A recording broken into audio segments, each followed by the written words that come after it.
Hi there everyone, Lucas back again to do some more shiny changes on Pokemon. And this time, I'm going to be using user-submitted Pokemon from our picks over on Patreon. So remember that for the next episode of this, you can go submit some ideas over there. So apologies if I get anyone's username wrong, but the first submission is from Chibisa Mataware, and of course, it's just the mascot, Pikachu. Pikachu doesn't exactly get an inspired shiny, just a little bit of a palette swap like many of the Gen 1 Pokemon. So I thought I would change it up by going something a bit more drastic, as with most of these, and I thought I would take inspiration from a very old rumour regarding Pikachu. And that was just that jokingly when people saw Marill for the first time, they called it Pika Blue. So I decided, let's give ourselves a real Pika Blue. Admittedly, I did try to incorporate the white with the blue on Pikachu's tail and ears, but I don't think it worked out quite so well. So I just changed Pikachu's base colour to a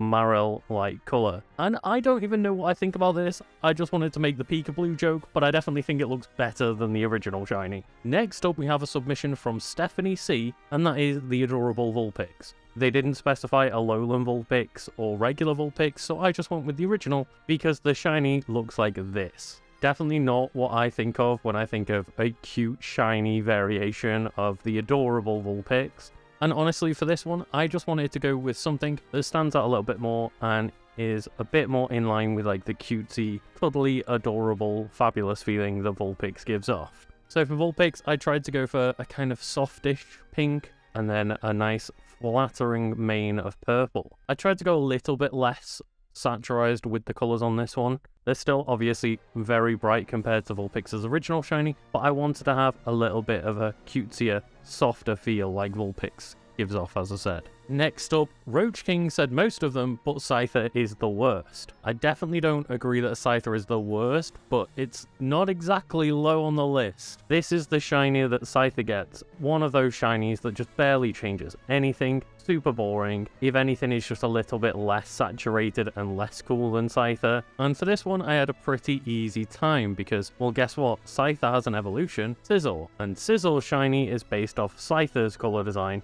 So guess what I did? This time, we just made a Scyther that is Sizzle coloured. I know that we also had the option of looking at Cleavor. Not a big fan of Cleavor. The Sizzle red-black colour scheme looks cooler. Scyther's cool. Sizzle's cool. Cleavor, unfortunately, is not, at least in my opinion. Next up, a submission from Tam McKee, and that is a Magmar. Now, I'd kind of forgotten how bad Magmar's shiny actually is, because I only really like Magby in that line, and yeah. Again, I don't think there's much thought put into the shinies in Gen 1 especially, but what is this? What did they do to Magmar? It already isn't a Pokemon I think looks cool, but what is this? Once again, I thought there was a pretty obvious design choice to be made here, and that is, of course, to go for the Blue Flame look. I think a pretty simple choice has been made here, and I think it works so much better. I actually think it looks nicer than the original Magmar as well. So much better than that weird red, pink, bland mess that Magmar's shiny normally is. Next up, we have a submission from Shadow Guided, and that is everybody's favourite lazy one, Snorlax. Snorlax really doesn't get much love in the shiny front yet again, the slightly different blue, and Shadow Guided actually made a request in this one and asked for a panda look on Snorlax. Considering that the shinies always just change the palette and don't give any extra design changes, a panda's not really the easiest thing to do to Snorlax. However, I did give it a bit more of a muted look, kind of the just off black and white look that you do see in colorations of pandas. Unfortunately, doing something like Pandarize would be against the spirit of shiny Pokemon changes. It would be adding to the design, and I feel like I'd be cheating a little bit too much, but I think this is the closest we can get. And we're down to our last two submissions here, which are both legendary birds. Keenan Plays Games requested that we do a shiny of Zapdos, because let's face it, this is the shiny of Zapdos, and I don't think I could have told you that this was a shiny. We recently, however, got a different form of Zapdos in Galarian form Zapdos, and that's got a really cool color scheme that I just thought I would nab. And look at this, This makes Zapdos look way cooler. I love the bright orange. I love the yellow, little hints here and there on the claws and on the eyes. The black just stands out really nicely against it and looks a little less muddled. So yeah, sure, I did just steal Galarian Zapdos, but I think it makes regular Zapdos also look super dope.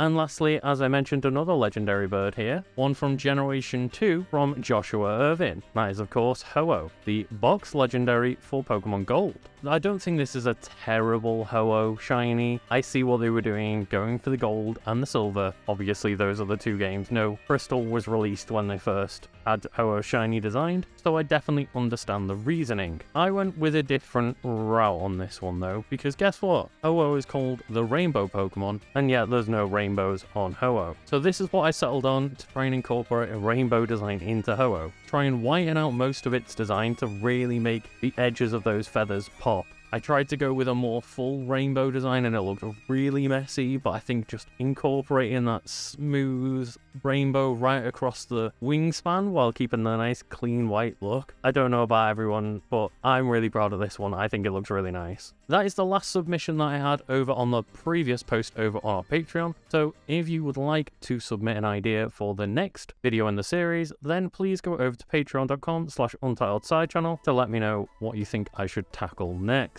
Maybe try and throw in some more non-Generation 1 ideas so that we're not constantly just ripping Generation 1 to shreds for how bad their shinies were. Let me know in the comments what you thought of the designs, and I hope everyone has a lovely day.